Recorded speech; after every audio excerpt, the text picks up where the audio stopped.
જૂનાગઢના માળિયાહાટીના ખાતે આવેલા મમાઈ ચોક સ્થિત શ્રી સતિયાઈ માતાજીના મંદિરે દર વર્ષની પરંપરા મુજબ વાર્ષિક ઉત્સવનું ભવ્ય આયોજન કરવામાં આવ્યું હતું। ઉત્સવ નિમિત્તે સવારથી જ મંદિર પરિસરમાં ભક્તિમય વાતાવરણ છવાઈ ગયું હતું। આયોજકો તેમજ સ્થાનિક આગેવાનોના સહયોગથી માતાજીની વિશેષ પૂજા અર્ચના, મહાઆરતી અને વિવિધ ધાર્મિક કાર્યક્રમો યોજાયા હતા।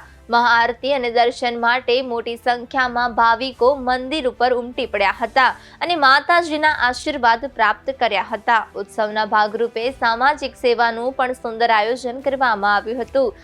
આયોજકો દ્વારા અત્રેની લોહાણા મહાજનવાડી ખાતે 500 થી વધુ નાની બાળાઓને ભોજન પ્રસાદી અપાઈ હતી। બાળાઓને સન્માનપૂર્વક પ્રસાદી પીરસવામાં આવતા સમગ્ર કાર્યક્રમમાં સેવાભાવ અને ધાર્મિક આસ્થાનું અનોખું દ્રશ્ય જોવા મળ્યું હતું।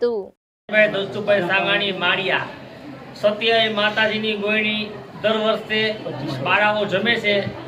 700, 500, 1000 આ રીતે અમે દર વર્ષે માતાજીનો પ્રસંગ ઉજવીએ છીએ અને 12ને દિવસે માતાજીની ગોયણી અમે સત્યાઈ માતાજી જમાડીએ છીએ। માળિયાહાટીના મુકામે મમાઈ ચોક બધે સાથ સહકાર આપે છે, નાના મોટા સભ્યો બધે આવે છે અને 500-700 ગોયણી જમે છે। માતાજીના નામની સત્યાઈ માત કી જય, મમાઈ માત કી જય।